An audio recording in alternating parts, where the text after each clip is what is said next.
నమస్తే, నేను మీ సతీష్.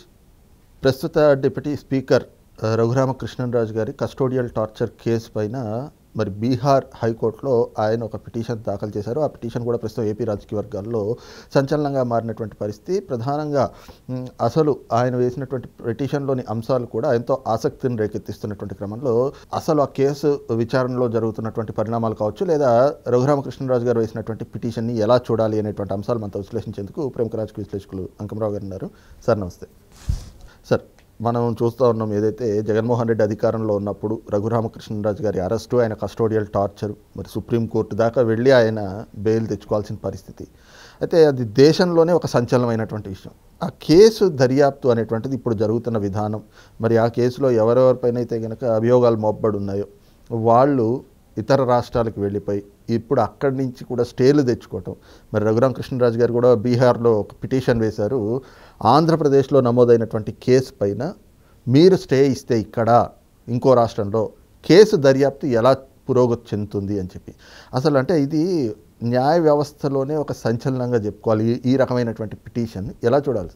ఇప్పుడు ఆ రోజు లోక్సభ సభ్యుడిని అంత అన్యాయంగా, బలవంతంగా, అలాగే ప్రభుత్వం అంటే మేమేం చేసినా చెల్లుబాటు నిరంకుశదానికి నిదర్శనం ఆ రోజు రఘురామకృష్ణరాజు గారిని ఆ విధంగా పుట్టినరోజు నాడే, మీరు అంటున్నారు కొట్టారని, కొట్టడమే కాదు చంపేయాలని ప్రయత్నం చేశారు కదా, పుట్టినరోజు నాడే ఆయన్ని చంపేయాలని ప్రయత్నం చేశారు కదా. ఇదంతా ప్రపంచం మొత్తానికి అర్థమైపోయింది కదా. మరి ఆ రోజు లోక్సభ సభ్యుడు, ఆ పార్టీ సభ్యుడు, ఆ పార్టీ చేసే అన్యాయాలకు సంబంధించి, ఆ ప్రభుత్వం చేసే అన్యాయాలకు సంబంధించి ప్రజలకి నిజంగానే ఆయన చేసిన పోరాటం అన్నితర సాధ్యం. ఆ స్థాయిలో ఒక వ్యక్తి ఎవరో వాళ్ళ మీద పోరాటం చేయాలి. నాకు తెలిసినంత వరకు గత ప్రభుత్వం మీద రఘురామకృష్ణరాజు గారు పోరాటం ఎలా చేయాలని ఆయన చూపిస్తే అమరావతి రైతులు, ఆ మహిళా తల్లులు కావచ్చు, రైతులు కావచ్చు, వాళ్ళిద్దరూ చేసిన పోరాటం అనేది ఇప్పుడు ఈ కూటమి ప్రభుత్వం ఈ స్థాయిలో అధికారం రావడానికి కారణమైందనేది నిస్సందేహంగా చెప్పగలం. మరి అలాంటి పోరాట యోధుడైన రఘురామకృష్ణరాజు గారికి సంబంధించిన దాంట్లో ఆయన చంపేయడానికి ప్రయత్నించేసి సుప్రీంకోర్టు వాళ్ళు వాస్తవాలు ఇవి, ఆయన్ని కొట్టారు అని చెప్పిన తర్వాత దానికి సంబంధించిన వ్యక్తులకి ఫలానా వాళ్ళు ఉన్నారని చెప్పని ఆయన న్యాయస్థానానికి విన్నవించుకుంటే, ఆయన ఎఫ్ఐఆర్లో ఎన్ని రాస్తే అధికారంలోకి వచ్చి ఇప్పుడు ఉపసభాపతి అయిన వ్యక్తికే ఈ విధంగా ఎదురు జరుగుతూ ఉంది అంటే సామాన్యుడు న్యాయస్థానానికి వెళ్ళగలడా? సామాన్యుడికి న్యాయం జరిగిద్దా? ఇది నిస్సందేహంగా ఆలోచించుకోవాల్సినటువంటి కార్యక్రమం.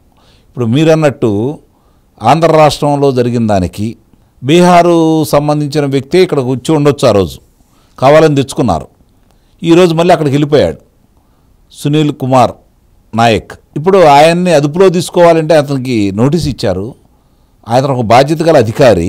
ఆ అధికారి ఈ విధంగా న్యాయస్థానానికి వెళ్తే మరి న్యాయస్థానం ఈ విధమైన వెలుసుబాటు ఇస్తూ ఉంటే ఎవరికి చెప్పుకోవాలి? దీన్ని ఎప్పుడు విచారణ అంటే ఎన్ని ఆటంకాలు జరుగుతూ ఉంటాయి, ఇలాంటివి జరుగుతూ ఉంటే అలాంటి వ్యక్తికే న్యాయం జరగకపోతే, రఘురామకృష్ణరాజు గారు లాంటి పోరాట యోధుడికే న్యాయం జరగకపోతే సామాన్యుడి పరిస్థితి ఏంటి? ఇది న్యాయస్థానానికి ఇది మంచి పద్ధత అనే, అంటే న్యాయస్థానాలు మనం ఏం మాట్లాడకూడదు, న్యాయస్థానం ఈ విధంగా ముందుకెళ్తూ ఉంటే నేరస్తుడికి ఊతం ఇచ్చినట్టు అనేది నిస్సందేహంగా మనం అందరం మాట్లాడుకోవాలా. అందులో ఎలాంటి సందేహం అయితే ఏం లేదు కదా.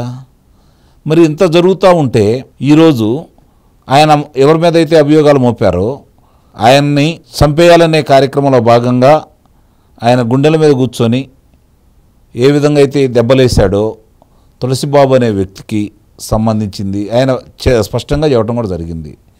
మరి ఇలాంటి వాళ్ళందరూ కూడా ఈరోజు స్వేచ్ఛగా బయట తిరుగుతూ బాధితుడికి న్యాయం జరగకపోతే, అది మామూలు వ్యక్తి అయితే కాదు కదా బాధితుడు. ఈరోజు అంటే ఇక్కడ ఏం జరుగుతుంది అనే అభిప్రాయం మాత్రం ప్రజల్లో ఉందనే విషయాన్ని మర్చిపోవద్దు.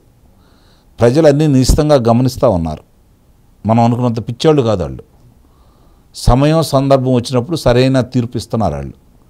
ప్రజల్ని ఎప్పుడు నిర్లక్ష్యం చేయకూడదు, ప్రజల మనోభావాలు దెబ్బతీసే విధంగా ఉండకూడదు, ప్రజల్ని ఎప్పుడు భయపెట్టకూడదు, ప్రజలకి కోపం రానియకూడదు, ప్రజలకు న్యాయం చేయలేకపోవచ్చు, ప్రజలు కోరుకున్న ఎన్ని ప్రభుత్వాలు నెరవేర్చలేకపోవచ్చు, కానీ ప్రభుత్వాలకు అనేది కొన్ని బాధ్యతలు అనేవి ఉంటాయి. వాటి నిర్వహణలో మాత్రం లోపాలు కనిపించకూడదు. ఈ విషయంలో సునీల్ కుమార్ నాయక్ని ఇక్కడికి తీసుకొచ్చే విషయంలో కొంచెం మనం ఆలోచించుకోవాల్సిన పరిస్థితి అయితే ఉంది.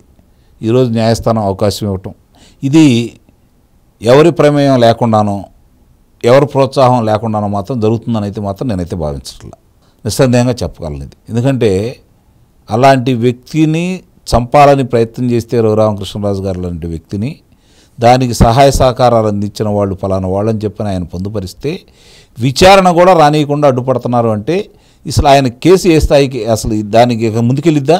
అంటే ఆల్రెడీ ఏడాది దాటిపోయింది ఆయన కేసు పెట్టి కూడా. అదే ఆయన ఈ ప్రభుత్వం అధికారంలో రాంగ్లోనే పెట్టారు, ఇంతవరకు అడుగులే పట్టలేదు అంటే ఇక ఆయనకు న్యాయం ఏం జరిగింది? నాకైతే న్యాయం జరిగింది అనే నమ్మకం అయితే నాకైతే లేదు.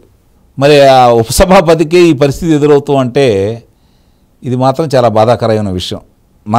నా దృష్టిలో మాత్రం దీన్ని కొంచెం తీవ్రంగా కూడా పరిగణించాల్సిన విషయం. ప్రభుత్వ పెద్దలు కూడా దీని గురించి ఆలోచించాల్సిన విషయం అయితే నేనైతే నిస్సందేహంగా చెప్పగలను. అంటే ఇక్కడ చూస్తే ప్రధానంగా మీరు అన్నట్టు ఒక ఉపసభాపతి ఆయన ఇచ్చినటువంటి కంప్లైంట్ మీద మరి ఏడాది 2 నెలలు దాటిపోయింది వాళ్ళకి ఆయన కేసు పెట్టి, ఆ కేసులో దర్యాప్తు అనేటువంటిది కూడా అంటే ఓకే సునీల్ నాయక్ అనేటువంటి వ్యక్తిని విచారణకు పిలిచారు, ఆయనేమో హైకోర్టుకి వెళ్ళి బీహార్లో ఆయన పైన ఎలాంటి చర్యలు లేవు. మిగిలిన వాళ్ళు చాలామంది మీద పెట్టాడు కదా ఆయన, అదే మిగిలిన వాళ్ళ పరిస్థితి ఏంటి అంటే ఇక్కడ ఎవరినో రక్షించాలని ప్రయత్నం చేస్తున్నారు. బాధితుడైనటువంటి ఉపసభాపతి రఘురామకృష్ణరాజు గారికి న్యాయం చేయాలని ప్రయత్నం చేయట్లా, ఇది మాత్రం వాస్తవం. దీని గురించి ఆలోచించుకోవాలి, ప్రజలు కూడా ఇదే ఆలోచించుకుంటున్నారు. దీని గురించి కూటమి పెద్దలు ఆలోచించుకోవాల్సిన పరిస్థితి అయితే ఉందైతే నేను నిస్సందేహంగా చెప్పగలను. Thank you.